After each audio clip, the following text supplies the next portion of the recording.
Amanda's words hit Dorothy like a slap across the face as Amanda stood in Dorothy's son's kitchen, her wedding dress hanging pristine behind her.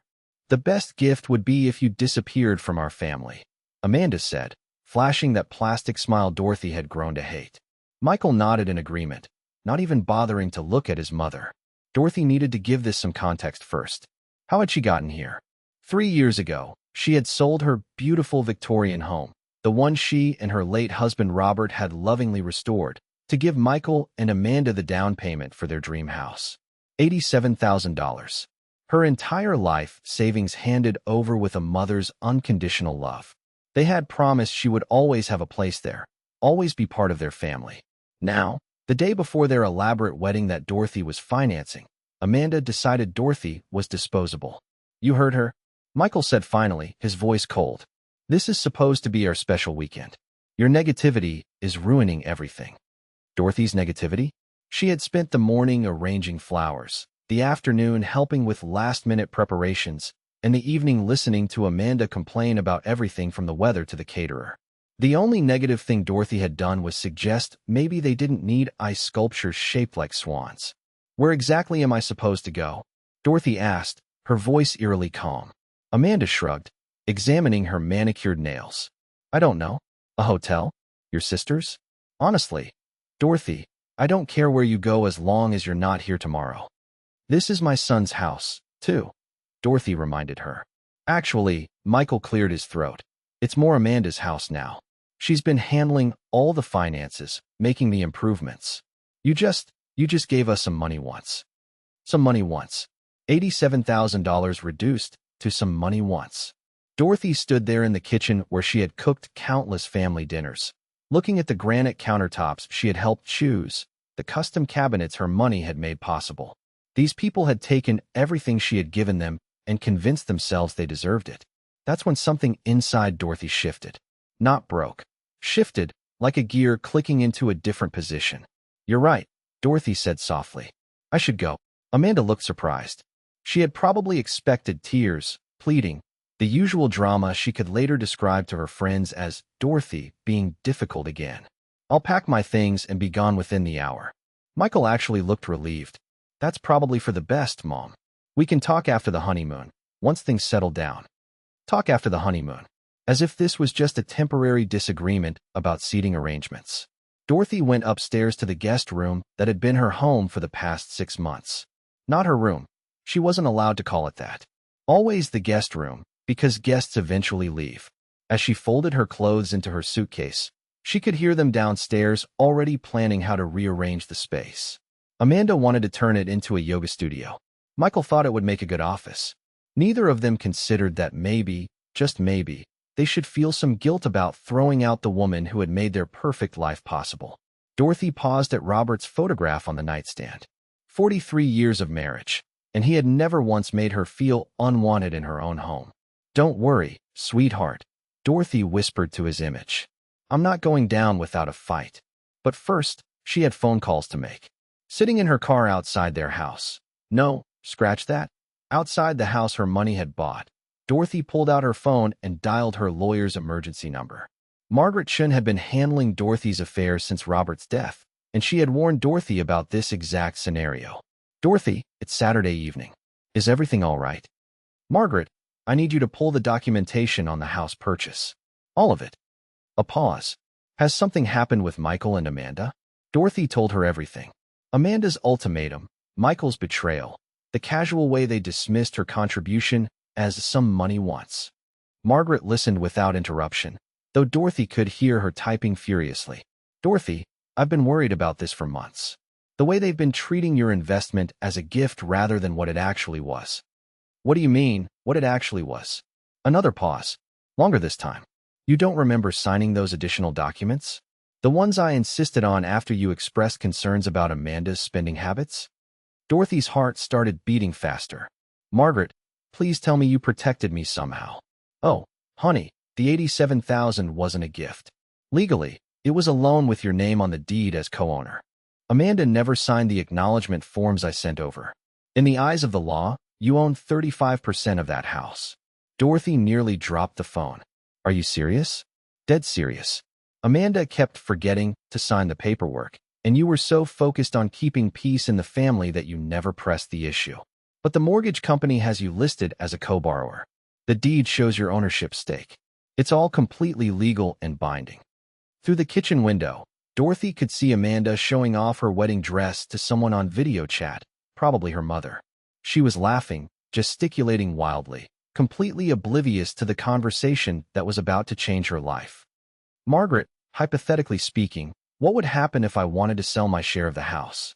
Well, as a co-owner, you'd have every right to force a sale. The other owners would have first right of refusal, of course. They could buy you out at current market value.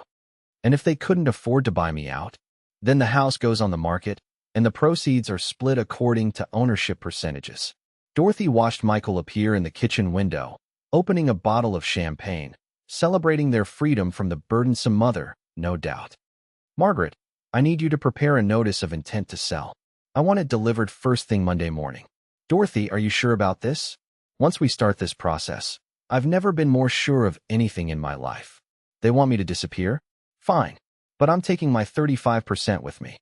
After hanging up, Dorothy sat in the growing darkness, watching her son and his fiancée toast their future in the house she had made possible. They had no idea that in less than 48 hours, their perfect little world was going to crumble. But first, Dorothy had one more call to make. Sunset Gardens Country Club, this is Jessica. Hi, Jessica. This is Dorothy Mitchell. I need to speak with your catering manager about tomorrow's wedding reception. Oh, Mrs. Mitchell, how exciting. The wedding's tomorrow, isn't it? How can I help you? I'm afraid there's been a change of plans. I need to cancel the reception. Cancel? But ma'am, it's less than 24 hours away. The food has been prepared, the staff scheduled. I understand, and I'm prepared to pay the cancellation fees. The thing is, I'm the one who signed the contract and put down the deposit. I believe I have the right to make changes. A rustling of papers. Let me check. Yes, the contract is under your name with your credit card information, but surely you want to speak with the bride and groom first? No need. I'm making an executive decision. Mrs. Mitchell, with respect, this seems like something that should involve the happy couple. Dorothy watched Amanda through the window, now trying on her veil for what had to be the 100th time today. The happy couple made it very clear that my involvement in their lives is no longer welcome. So I'm simply honoring their wishes. 20 minutes later, Dorothy was checked into the Hampton Inn across town, ordering room service and feeling something she hadn't experienced in years, the satisfaction of taking control of her own life. Dorothy's phone started ringing at 11:47 p.m. What did you do? Amanda's voice screeched through the phone so loudly Dorothy had to hold it away from her ear. I honored your request, Dorothy said calmly, muting the TV in her hotel room. You wanted me to disappear, so I disappeared. The country club called. They said you canceled our reception. Our wedding reception, Dorothy. There are 200 people expecting dinner tomorrow. I'm sure there are. That does sound like a problem. Michael grabbed the phone. Mom, this is insane. You can't just cancel our wedding because you're upset about sleeping arrangements. I didn't cancel your wedding, sweetheart. You can still get married. I just canceled the reception I was paying for. You know, the one that was costing me $14,000. Silence. Dorothy had never mentioned the cost before, always deflecting when they asked about money, letting herself be their generous mother while they remained blissfully unaware of the sacrifices involved. 14,000. Amanda's voice was faint now. The reception, the flowers, the photographer, the band. Did you think it was all free? Did you think money just materialized because you two decided to have a fairy tale wedding? But we can't tell 200 people there's no reception, Michael stammered. You're resourceful adults. I'm sure you'll figure something out. McDonald's caters now, I hear. Amanda was crying now, ugly sobbing sounds that might have made Dorothy feel guilty 6 months ago. Now they just sounded like the tantrums Amanda had been throwing since the engagement started. How could you do this to us? We trusted you. Trusted me? You literally told me to disappear from your family. I'm simply complying with your request. I didn't mean forever. Amanda wailed. I just meant for the weekend. Ah, I see. So I was supposed to psychically understand that when you said permanently, you actually meant temporarily. My mistake. Michael tried a different approach. Mom, please. We can talk about this like adults. Come back to the house, and let's work this out. The house where I'm no longer welcome? The house where my presence ruins everything? I don't think so. Where are you even staying? Amanda demanded. That's not really your concern anymore, is it? You made it quite clear that my living arrangements are my problem to solve. Dorothy could hear frantic whispering in the background, probably them trying to figure out how to undo the mess they had created. Can you at least call the country club back? Michael pleaded. Maybe if you explain it was a misunderstanding. It wasn't a misunderstanding. It was a very clear business decision made by the person who was paying for everything. But what about our guests? What about Amanda's family flying in from California? What about them? You're still getting married. They can still witness that. They just won't get a free dinner afterward. Amanda grabbed the phone back. You're being vindictive and cruel. No, sweetie. Vindictive and cruel was telling the woman who's been supporting your dream wedding to disappear from your family. I'm just being fiscally responsible. This will ruin everything. Everyone will think we're broke. Well, Dorothy let that hang in the air for a moment. Now that you mention it, without my financial support, you probably are going to be broke pretty soon. That's another thing we should discuss. What do you mean? Michael's voice was tight with panic now. I mean, have you actually looked at your household budget lately? Do you know how much your monthly expenses are versus your income? More frantic whispering. Because I've been supplementing your lifestyle in ways you probably haven't even noticed. The grocery money I slip to Amanda when we go shopping together, the utility bills I pay online because you're always a little short this month. The car repairs, the insurance payments, the little emergencies that keep popping up. Those were gifts, Amanda said weakly. Were they? Because from where I'm sitting, they look more like an allowance. And allowances can be discontinued at any time. The silence stretched so long Dorothy thought they had hung up. Finally, Michael spoke. What do you want, Mom? Now that was interesting. An hour ago, they couldn't wait to get rid of Dorothy. Now they wanted to negotiate. I want exactly what you offered me, to disappear from your family permanently. And I want to take my money with me when I go. By Sunday morning, Dorothy's phone had 37 missed calls and 41 text messages. She ignored them all while enjoying room service breakfast and reading the Sunday paper like a civilized person. The wedding was scheduled for 2 p.m. At 9 a.m., there was a knock on Dorothy's hotel room door. Through the peephole, she saw Michael in his wrinkled tuxedo shirt, looking like he hadn't slept alone. Mom, please. We need to talk. Dorothy opened the door, but didn't invite him in. Shouldn't you be getting ready for your big day? That's what I need to talk to you about. His eyes were red-rimmed, desperate. Amanda's having a breakdown. She's locked herself in the bathroom and won't come out. Her mother is threatening to fly back to California. The whole thing is falling apart. I'm sorry to hear that. I hope you work it out. Work it out? Mom, you destroyed our wedding. No, son. I removed my financial support from your wedding. There's a difference. He pushed past Dorothy into the room, and she let him. Sometimes you have to let people hang themselves with their own words. This is insane. Over what? A misunderstanding about sleeping arrangements? Sit down, Michael. Something in Dorothy's tone made him obey. She remained standing, looking down at her 42-year-old son, who was finally starting to understand that actions have consequences.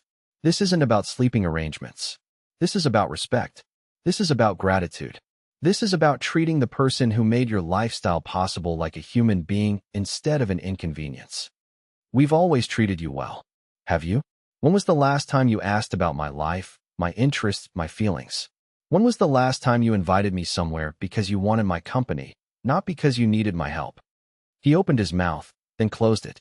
I'll wait. The silence stretched uncomfortably. When was the last time you called just to talk? When was the last time you remembered my birthday without Facebook reminding you? When was the last time you treated me like your mother instead of your personal bank? That's not fair, isn't it, Michael? In the past year, how much money have I given you and Amanda? I don't know. A few thousand here and there for emergencies. $37,000. His face went white. $37,000 in emergencies and little helps, and just until we get back on our feet, on top of the $87,000 for the house down payment. That's $124,000, Michael. More than most people make in 2 years. We were always planning to pay you back. Were you? Because Amanda's been shopping for a new car. You've been looking at vacation packages to Europe. Neither of you has mentioned paying me back even once. He slumped forward, head in his hands. What do you want from me, Mom? I want you to understand that I'm not your personal ATM. I want you to understand that kindness and generosity aren't infinite resources. And I want you to understand that when you treat someone badly enough for long enough, eventually they stop caring about your problems. So you're punishing us by ruining our wedding day. The casual cruelty in that statement, that Dorothy's setting boundaries was punishment, confirmed everything she had been feeling. No, Michael. I'm protecting myself by stopping the pattern of financial abuse. Financial abuse? That's ridiculous. Is it? You've conditioned me to believe that my only value to your family is monetary. You've trained me to expect crumbs of affection in exchange for major financial contributions. You've made me feel guilty for having needs and expectations while you take everything I offer for granted. Dorothy sat down across from him, leaning forward so he had to look at her.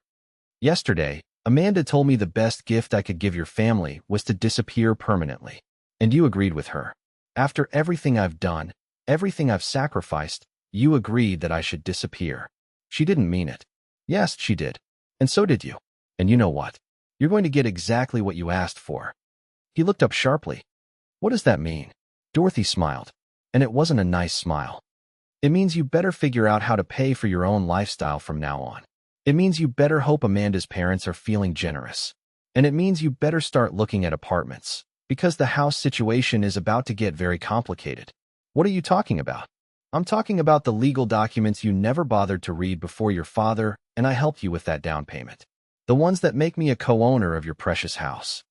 The color drained from his face completely. That's right, sweetheart. I own 35% of your house, and I'm about to put it on the market. Michael stared at Dorothy like she had just spoken in ancient Greek. You can't own part of our house. We bought it. We live there. With my $87,000 down payment. Yes. Did you think that money just evaporated into the ether? But you said it was a gift. You said you wanted to help us get started. Dorothy pulled out her phone and scrolled to Margaret's email from last night. Apparently, my lawyer had different ideas about protecting my investment. Would you like me to read you the relevant legal documents? This is impossible. Amanda would have had to sign something. Amanda was supposed to sign something. She kept forgetting to return the papers. Margaret kept them on file anyway. Michael was shaking now, either from anger or fear. You planned this. You've been planning this whole thing. Oh, sweetheart. If I'd been planning this, don't you think I would have done it before paying for your wedding? The truth of that seemed to hit him. Dorothy had spent $14,000 on a wedding for people who had just told her to disappear. If she had been scheming, she would have pulled the plug months ago. So what happens now? His voice was small, defeated. Now you have a choice. You can buy out my 35% share at current market value, or we can sell the house and split the proceeds. We can't afford to buy you out. The house is worth $300,000 now. 35% of that is over $100,000. I know. I'm good at math. That's why I have money and you two are always broke. He flinched. We're not broke. We just have a lot of expenses.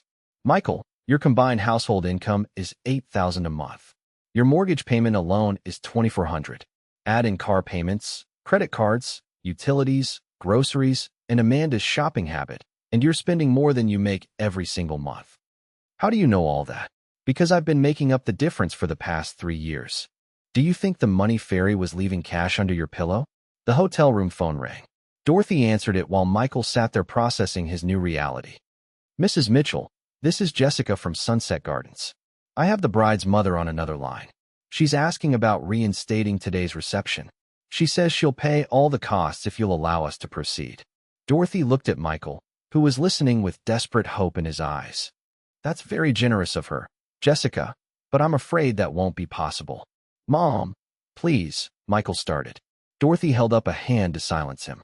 You see, Jessica, there are some family dynamics at play here that make it inappropriate for me to accept payment from other family members for an event I chose to cancel.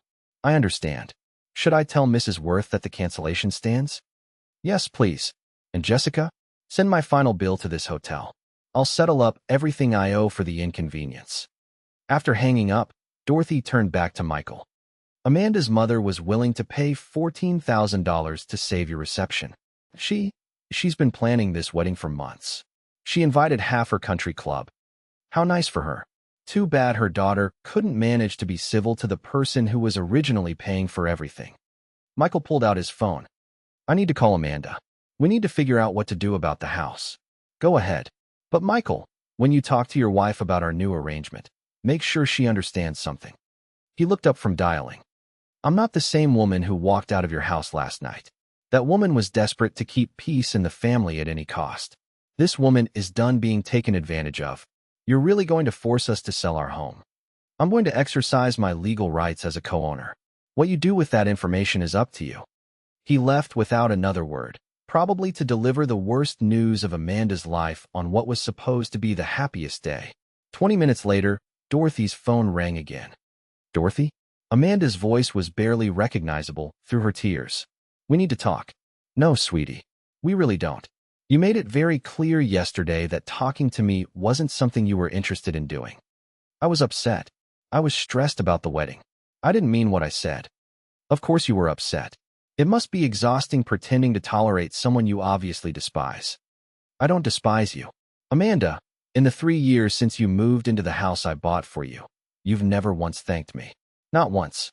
You've never asked about my life, my interests, my health. You've never invited me to anything unless you needed me to babysit or bring food or write a check. That's not true. When was the last time you called just to see how I was doing? Silence. I'll save you the mental effort. Never. You've never called just to check on me. But you're Michael's mother. Your family.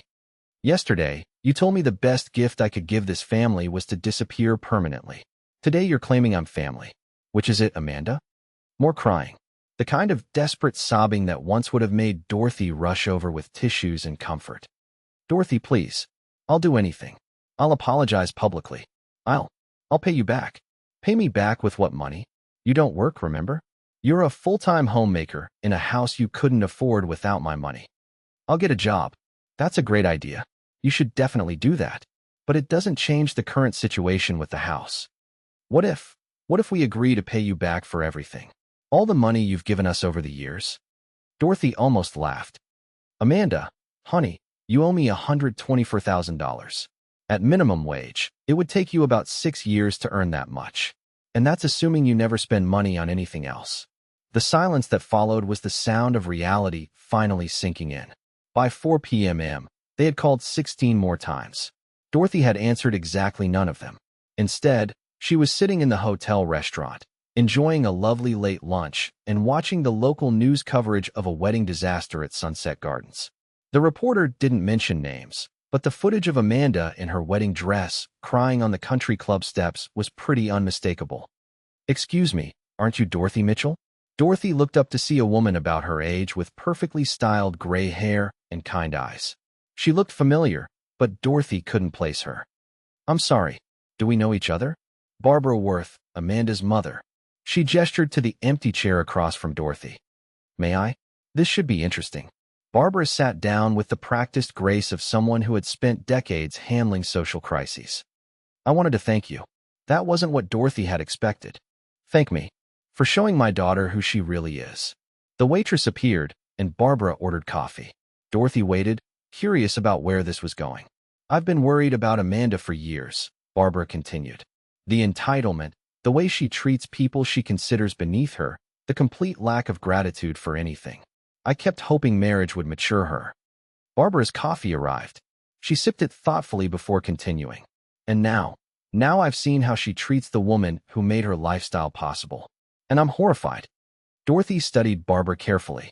There was something refreshing about her directness. I offered to pay for the reception, not because I support Amanda's behavior, but because I felt responsible for the 200 guests who'd been inconvenienced. But you were right to refuse. Was I? My daughter needed to face consequences for her actions. Real consequences. The kind that can't be fixed with daddy's money or mommy's connections. Barbara reached into her purse and pulled out a business card. She called me hysterical about the house situation, demanding that I loan them money to buy out your share. And I told her absolutely not. If she wanted to own a house, she should have treated the co-owner with respect. A woman after Dorothy's own heart. Can I ask you something, Dorothy? What's your endgame here? Are you planning to force the sale? Dorothy had been wondering that herself. Honestly, I haven't decided. Part of me wants to see if they can actually figure out how to support themselves without my money. Part of me wants to sell the house just to watch their perfect little world crumble." She paused. "And the other part? The other part remembers that Michael is still my son, despite everything." Barbara nodded. "I understand. But may I offer some advice from someone who's been enabling her daughter's bad behavior for 39 years? Please, don't save them from this. Whatever you decide about the house, don't cushion the fall. Amanda has never faced real consequences for treating people badly, and it's turned her into someone I barely recognize as my daughter." After Barbara left, Dorothy sat alone with her thoughts and her phone, which was still buzzing with increasingly desperate messages. The truth was, she hadn't decided what she wanted her endgame to be. She had been reacting, protecting herself, asserting boundaries, but now she needed to figure out what came next. The nuclear option was forcing the sale. Michael and Amanda would have to find an apartment, probably in a much less desirable part of town. They would finally understand what it meant to live within their means. The merciful option was offering to sell them her share for less than market value, maybe what she had actually put into the house. They would still struggle, but they might be able to keep their home. The spite option was holding on to her ownership stake indefinitely, collecting her share of property taxes and any improvements while watching them squirm every month. As Dorothy sat there weighing her options, her phone rang again. This time, it wasn't Michael or Amanda. "Mrs. Mitchell? This is Detective Rodriguez with the Virginia Beach Police Department. I'm calling about a report we received regarding financial elder abuse." Dorothy's blood went cold. "I'm sorry. What?" "We had a call from someone claiming that family members have been financially exploiting you and that you might be experiencing cognitive decline. They're requesting a welfare check." Those manipulative little snakes. "Detective Rodriguez, I can assure you that I'm in full possession of my mental faculties. In fact, I'm probably thinking more clearly than I have in years." "That's good to hear, ma'am. But we do need to follow up on these reports.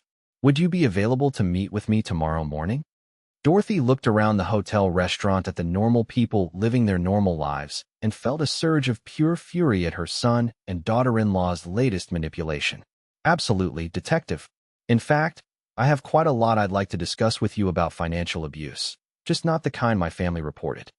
After scheduling the meeting, Dorothy sat back in her chair and smiled. If Michael and Amanda wanted to play hardball, she was more than ready to pick up the bat. Time to show them what a real power play looked like. Detective Rodriguez was younger than Dorothy had expected, maybe 40, with intelligent eyes and the kind of patient demeanor that probably served him well in family disputes. They met at the police station Monday morning, and Dorothy had brought her entire financial file. "Mrs. Mitchell, I want to start by saying that the person who called us seemed genuinely concerned about your welfare." "I'm sure they did. My daughter-in-law is very good at sounding concerned when it suits her purposes." Dorothy spread her bank statements across his desk. "Detective, in the past 3 years, I've given my son and his wife $124,000. Would you like to see the documentation?" His eyebrows rose as he examined the papers. Check after check, wire transfers, credit card payments made on their behalf, a pattern of financial dependency that looked exactly like what it was. "This is substantial," he said carefully. "It is. And yesterday, when I finally set some boundaries about how they treat me, they decided I must be mentally incompetent." Dorothy pulled out her phone and played the voicemail Amanda had left at 3 a.m. "Dorothy, this is insane behavior. Normal people don't destroy their families' lives over hurt feelings. We're worried about you. Maybe you need to see someone, get some help. Michael thinks you might be having some kind of breakdown." Detective Rodriguez listened, taking notes. "Has there been any history of cognitive issues, Mrs. Mitchell?" "None whatsoever. I manage my own finances, maintain my own household, drive myself places. The only thing that's changed is that I stopped letting them take advantage of me." Dorothy showed him the house documents Margaret had sent over. "My lawyer can verify that I'm a legal co-owner of their property. Everything I'm doing is within my rights as an investor protecting her assets." "And the wedding cancellation?" "I was paying for a reception for people who told me to disappear from their family permanently. So I honored their request." They talked for another 20 minutes. Detective Rodriguez was thorough but fair, and by the end, he seemed satisfied that Dorothy was mentally competent and financially savvy. "Mrs. Mitchell, I'm going to close this case as unfounded, but I do want to give you some information about elder financial abuse resources just in case. Actually, detective, I think I've got the situation well in hand now. As Dorothy drove away from the police station, her phone rang. Michael again.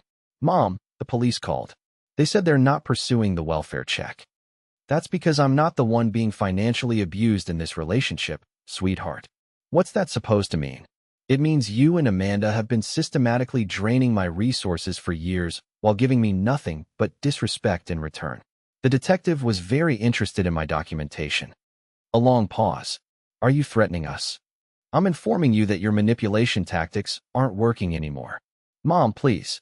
Can we just sit down and talk about this like adults? We can, but not at the house I co-own. And not until Amanda apologizes for her behavior. She's sorry. She's been crying for 2 days. Has she? Because the voicemail she left me at 3 this morning suggested she thinks I'm mentally ill, not that she's sorry. Another pause. Where do you want to meet? Margaret Chen's office. Tomorrow at 2 p.m. Bring Amanda, and bring a realistic proposal for how you're going to handle the house situation.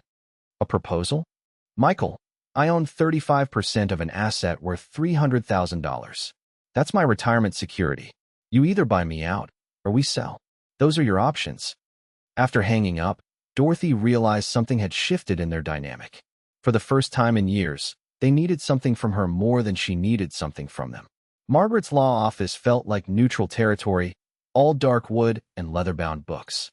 Michael and Amanda arrived 15 minutes late, looking like they had been arguing in the car. Amanda's eyes were puffy and red, her usual polish completely gone. She had clearly been crying for days, and part of Dorothy felt a twinge of sympathy. The other part remembered her words. The best gift would be if you disappeared from our family. Dorothy, Amanda started immediately. I owe you an enormous apology. I was stressed and overwhelmed, and I said things I didn't mean. Thank you. That's a start. She looked surprised, like she had expected Dorothy to immediately forgive everything. Margaret spread the house documents across the conference table. Let's review the facts. Dorothy provided $87,000 for the down payment. The mortgage shows her as a co-borrower. The deed lists her ownership at 35%. Michael studied the papers like they might magically change. We had no idea about the ownership stake. You would have if Amanda had signed the acknowledgement forms, Margaret replied crisply. I sent them 3 times. I was busy with wedding planning, Amanda said weakly. For 3 years. Margaret's tone was beautifully skeptical. Dorothy let them squirm for a moment before speaking. The question now is how we move forward. I have a proposal. They both leaned forward hopefully. Option 1. You buy out my 35% share at current market value, $105,000. Amanda's face went white. We don't have that kind of money. Option 2. We put the house on the market and split the proceeds according to ownership percentages. We'd have to move, Michael said quietly. Yes, you would. To something you can actually afford. What about option 3? Amanda asked desperately. There is no option 3. Those are your choices. Margaret pulled out a calculator. If you sold the house today, after realtor fees and closing costs, you'd probably net around $270,000.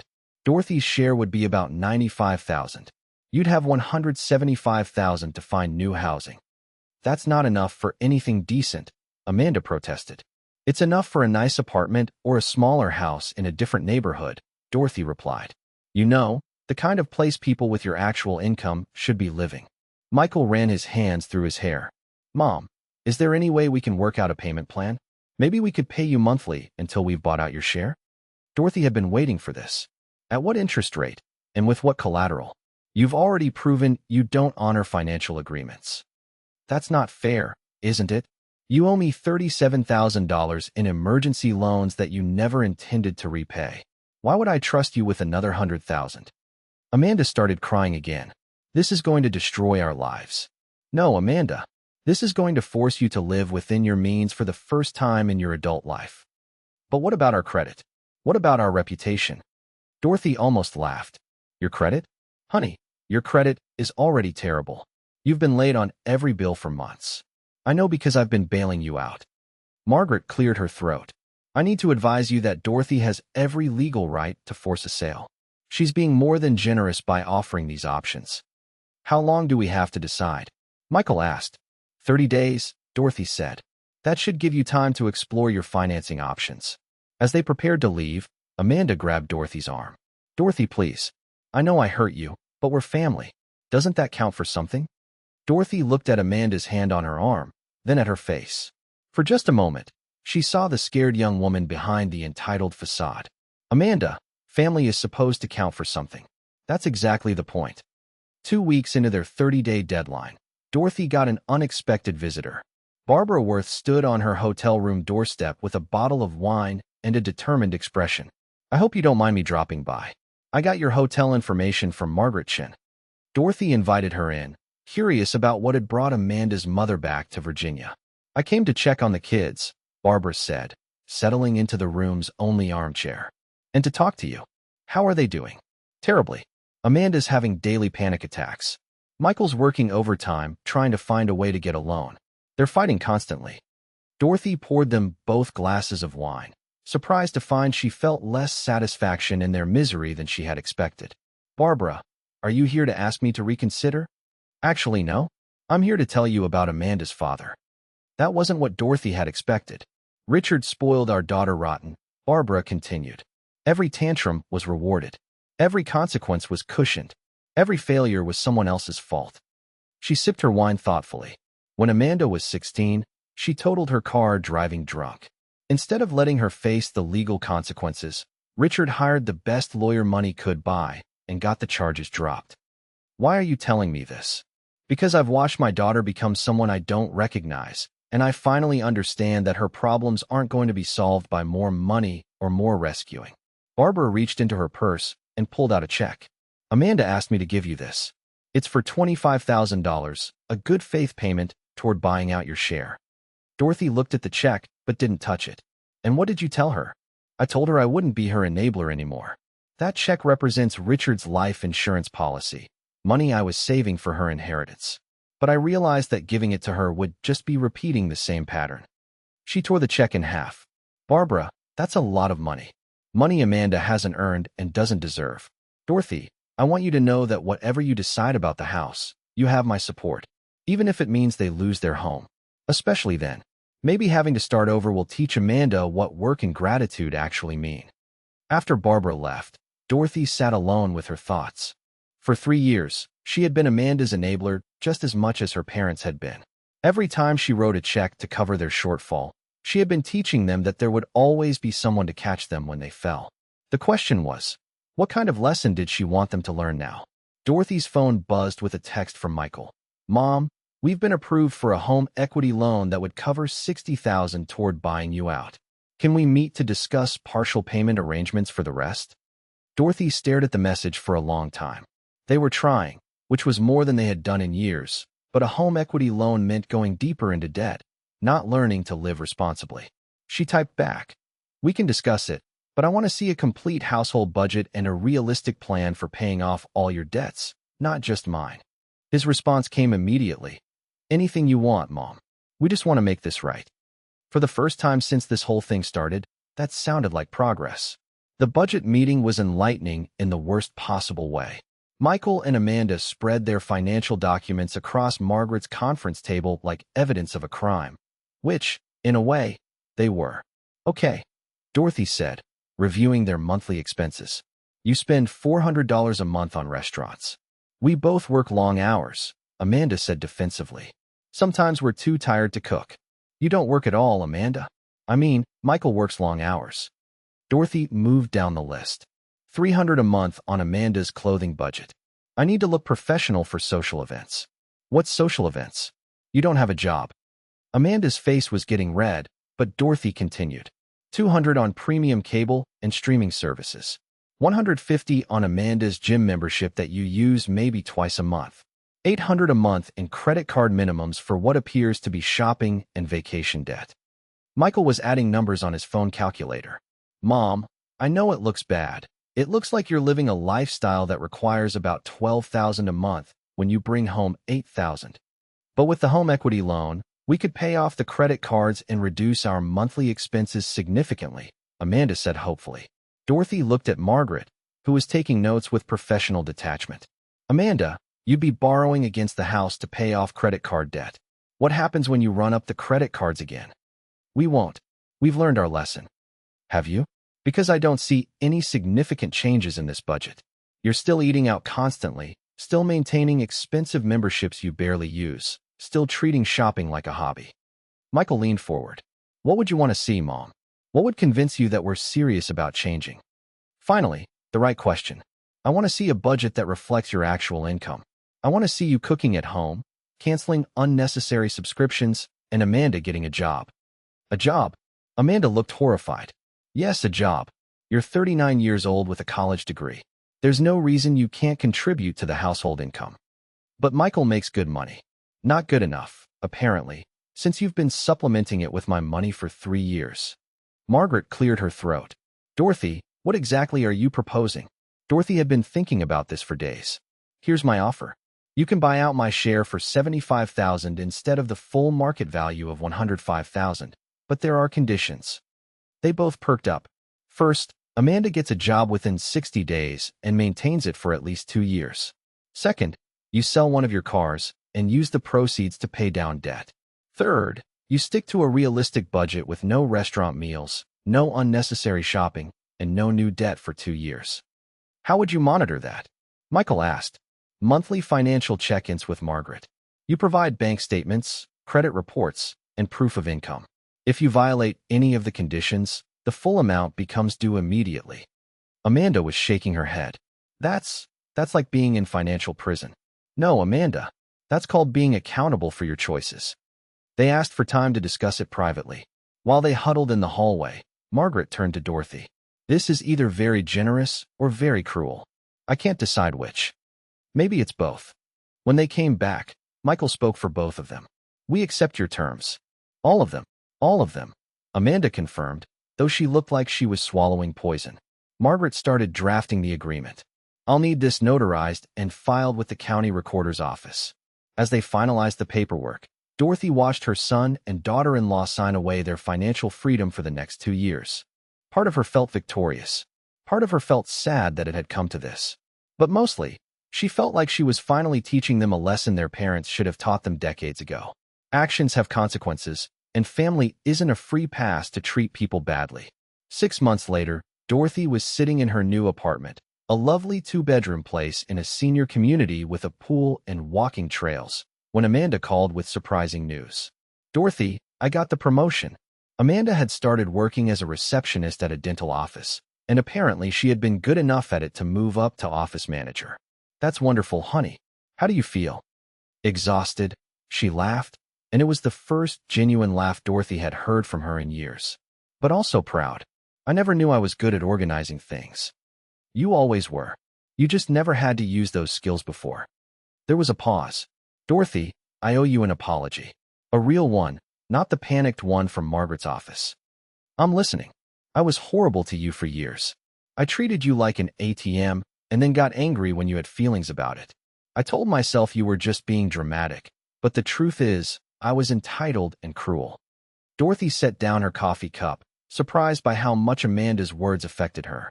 What changed your mind? Having to work for money instead of just asking for it. Realizing how hard it is to save even $100 when you're paying your own bills. Understanding what you sacrificed to help us. Dorothy looked through her window at other residents working in the community garden. She had signed up to help with the spring planting next week. And Michael? How's he doing?